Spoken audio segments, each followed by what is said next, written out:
भारत को क्या ज़रूरत है F-35 की, या रूस के Su-57 की हमें क्या ज़रूरत है। हम खुद का एमका बना तो रहे हैं, कल परसों ही तो अनाउंसमेंट हुई है, तो फिर F-35 की बात क्यों हो रही है। तो इसका जवाब मैं आपको नहीं दूंगा, जवाब देंगे खुद वायुसेना के प्रमुख, और इनका जवाब कड़वा ज़रूर है लेकिन बिल्कुल सही है। दरअसल हाल ही में CII का एक बड़ा कॉन्फ्रेंस हुआ जिसके अंदर देश के तमाम सेक्टर्स के जो लीडर्स थे वो पहुंचे थे, चाहे हमारी नौसेना के प्रमुख हो, थल सेना के, वायुसेना के प्रमुख, या देश की तमाम कंपनियों के CEO वगैरह सब पहुंचे थे। और इसी में भारतीय वायुसेना प्रमुख ने जो कहा वो बहुत शॉकिंग है, क्योंकि इससे पता चलता है कि हमारी देसी कंपनियां, खासकर की जो सरकारी हथियार निर्माता कंपनियां हैं, कैसे वो देश के आम लोगों के इमोशंस के साथ खेलती हैं, कैसे वो देश के जो आर्म्ड फोर्सेस हैं, जो हमें प्रोटेक्ट करती हैं, हमारी रक्षा करती हैं, के साथ कैसा रवैया अपनाया जाता है। दरअसल वायुसेना प्रमुख ने बताया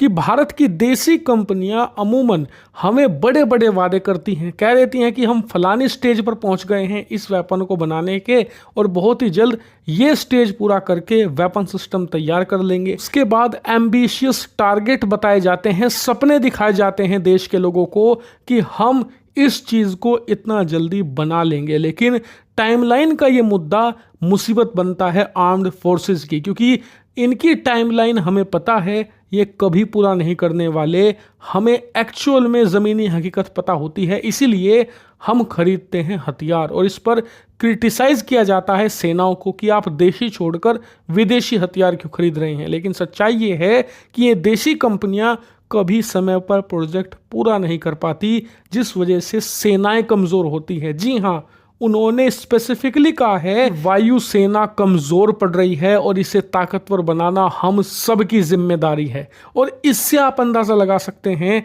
कि हमारी वायुसेना कितने बड़े संकट का सामना कर रही है, क्योंकि जब एक वायुसेना का प्रमुख खुले में आकर बोलता है ना कि हम इस समय समस्या से जूझ रहे हैं, तो आप अंदाजा लगा